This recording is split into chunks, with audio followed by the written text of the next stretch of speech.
to the British Museum. From Jesper Andersen, NKD Denmark. I'm writing to your museum because I've recently have made some discoveries around some settlements in your area. Since I work in a heritage association in Denmark, we often sit down and working with maps. I looked a little on Google Earth because I just wanted to check it out. For normally we use a different map to search from the air with, which only covers Scandinavia. But I sat there for 2 hours and looked after settlements and fortresses from the Viking Age around Denmark. When I came to think of that time in England, when they were attacked by the Vikings, the year 793 marked the English for the first time, when the Danish Vikings attacked the rich and powerful Lindisfarne Monastery in Northumbria. So I tried to see if I could find something that would indicate that there had been Vikings in the area farther inland, and perhaps not so far from the monastery. And I found a small stream behind the Holy Island that led into the country. If the Vikings had the opportunity to sail up this river, as it might once have been, then there is also a great opportunity that they have also settled down in the area.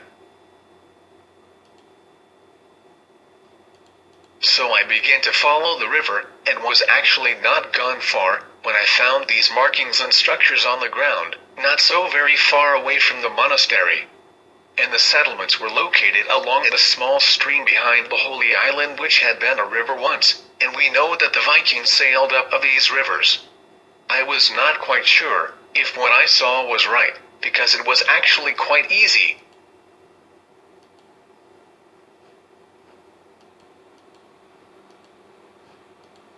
I could see everything on Google Earth, and actually it was quite obvious.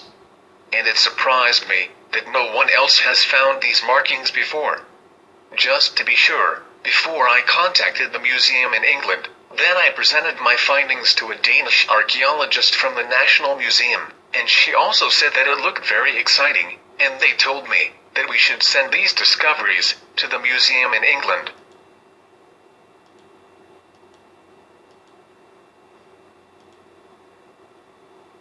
And we have done so, and we have provided photos of everything that I have found on Google Earth.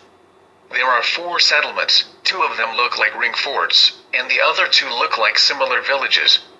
We hope to hear from you in the nearest future, after your investigation. And when you have find out more about our discoveries. We keep of course our findings top secret to both the press and the public, until we hear from you. With best regards, Chairman of the NKD National Heritage Denmark Jesper Andersen.